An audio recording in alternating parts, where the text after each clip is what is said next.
Theirs was a life of bondage, sex slaves, and if you believe the prosecutor, murder. Deputies took the stand today in the preliminary hearing for the three people accused of killing a young Marine wife.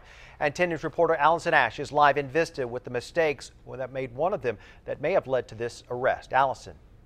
Yeah, mistakes like leaving an assault rifle in the back of the SUV that he drove to meet with a deputy. Also, that SUV was covered in mud. Well, here in court today, the first deputy to talk to Luis Perez testified his story just did not match up with the evidence.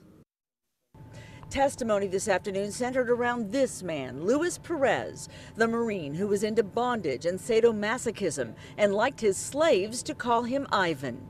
The day after his date with Brittany Kilgore, a sheriff's deputy called him to ask about her disappearance. He sounded kind of distraught or panicked on the phone.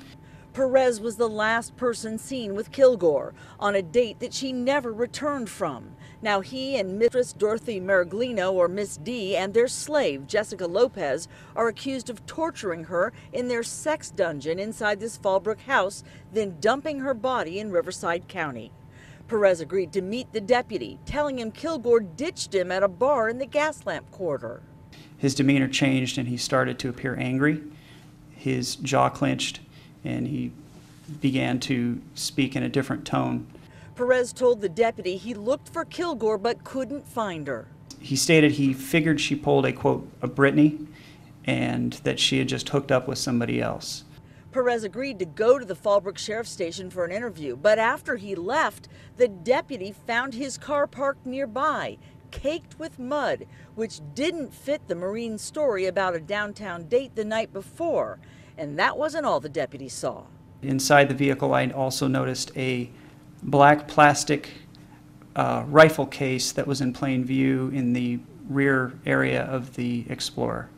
That case held an assault rifle banned in California, a rifle now connected to this bizarre case involving bondage, abduction, and murder.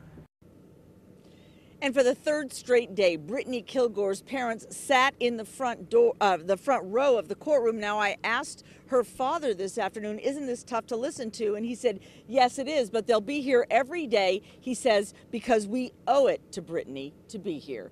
We're live in Vista. Allison Ash, 10 News.